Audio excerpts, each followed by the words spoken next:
खुरम साहब, करना। ये और बहुत सिर्फ संजीदा मामला है, इसके ऊपर संजीदगी यकीनन आपकी हुकूमत में भी होगी। लेकिन ये वाकया पहला नहीं है कि मैं कहूँ कि अब वाकया था तो अब हमारी आंखें खुल जानी चाहिए। ये वाकया तौतर के साथ हो रहे हैं और हर रोज़ उसका स्केल बढ़ता जा रहा है, इंटेंसिटी में इजाफा हो रहा है विद एवरी पासिंग डे। तो हमारा रिस्पॉन्स लेवल क्या है?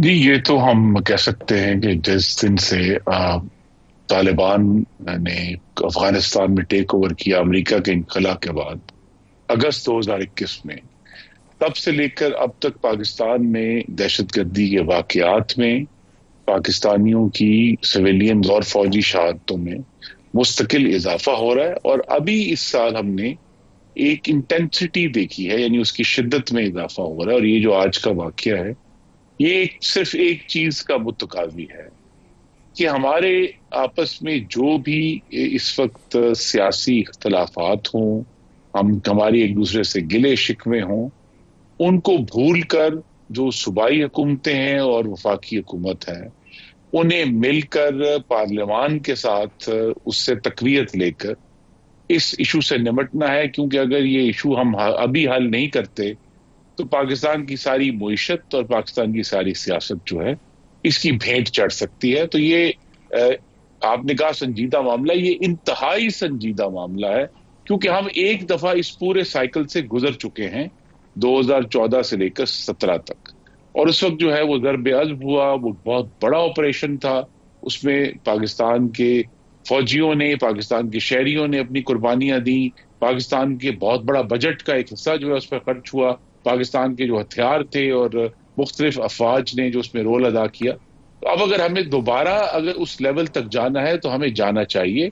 और इसमें, जैसा मैंने कहा, कि ये सिर्फ वफाकी पार्लियामान का काम नहीं है। जिन दो सूबों में ये हो रहा है, बलोचिस्तान में और खैबर पख्तूनख्वा में, वहां के जो मुंतखब नुमाइंदे हैं उनको भी सामने आना होगा। वहां की जो हुकूमतें और उनके वज़राए दाखिला हैं उन्हें भी सामने आना होगा कि वो ग्राउंड से जो रिपोर्टिंग है वो करके वफाक को पूरी तरह गाइड करें। जो इंटेलिजेंस एजेंसीज हैं, फौज की भी और सिविलियन भी, उनको अच्छा गाइड खुरम करें। साहब, और आप कह हम रहे इसको हैं मिलकर ज़रब जो है, अज़्ब की तर्ज का, आप कह रहे हैं ज़रब अज़्ब की तर्ज का एक ऑपरेशन दोबारा करना चाहिए, क्योंकि स्केल जो टेररिज्म का है वो दोबारा उसी जगह पे चला गया जहां ज़रब अज़्ब ने उनका कला कमा किया था, उनको मार के यहाँ से भगाया था।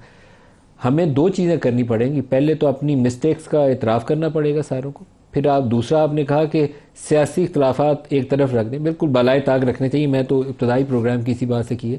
लेकिन इसके लिए इनिशिएटिव हुकूमत ले सकती है ना। आप इनिशिएटिव लें।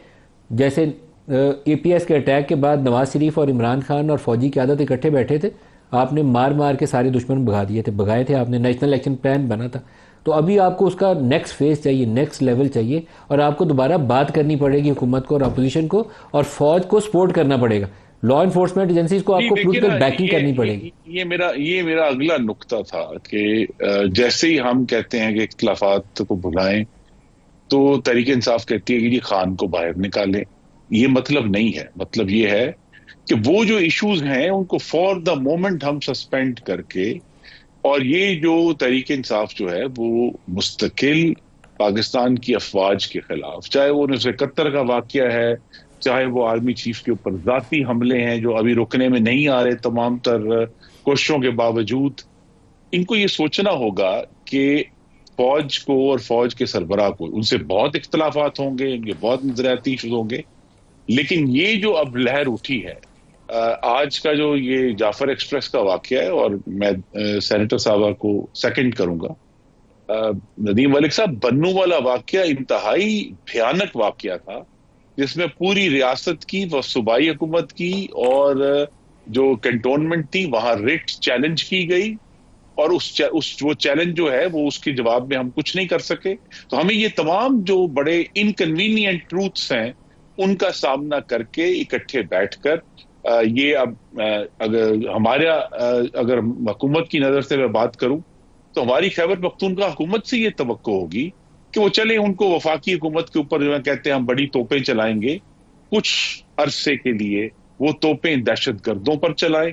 वसाइल जो हैं, बजाय ये कि खैबर पख्तूनख्वा की गाड़ियां इस्लामाबाद में पकड़ी जाएं, वो पाकिस्तान के दहशत गर्दों से लड़ने में काम आए, और वहां हम फोकस करें। और यहाँ, जैसा मैंने कहा, एक बहुत ही डीप खुरम साहब, फेडरल गवर्नमेंट को गहरा इनिशिएटिव लेना ताउन। पड़ेगा।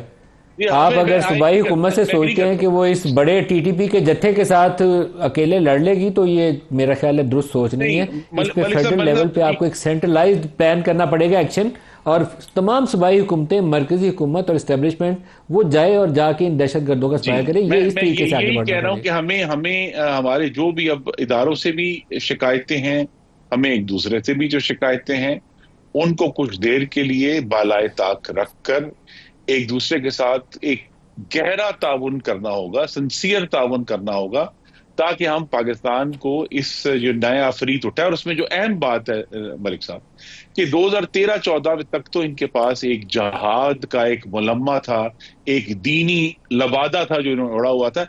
अब वो दीनी लबादा नहीं है, अब एक स्ट्रेट फॉरवर्ड टेररिज्म हो रहा है पाकिस्तान की रियासत को अंडरमाइन करने के लिए। तो अगर हमारे इख्तलाफात हैं वो तभी हैं अगर पाकिस्तान की रियासत कायम है।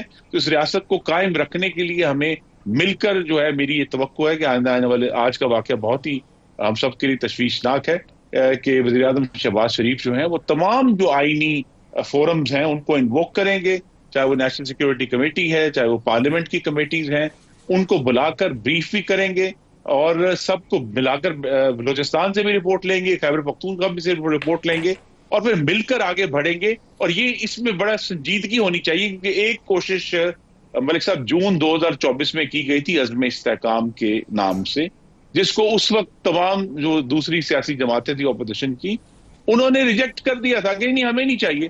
कहा अगर उस वक्त अज़्म इस्तेहकाम हो जाता और उस पर अमल दरामद हो जाता तो शायद इतनी शिद्दत पैदा ना होती। तो हमें ये जो टेररिज्म वाला मामला है, इसको अपनी सियासत से हटकर पाकिस्तान में रहने वाले अपने भाइयों और बहनों की जिंदगियां बचाने के लिए हमें सबको मिलकर आगे बढ़ना है। वरना ये आग जिस तरह एक दफा जो है वो फिर आर्मी पब्लिक स्कूल तक पहुंची थी और 150 बच्चे हमारे हलाक कर दिए गए थे और सबके कलेजे फट गए थे, उस वक्त तक शहीद। हमें नहीं जाना चाहिए और आज ही इसको जो है इस मामले पर हल करने का आगाज करना है।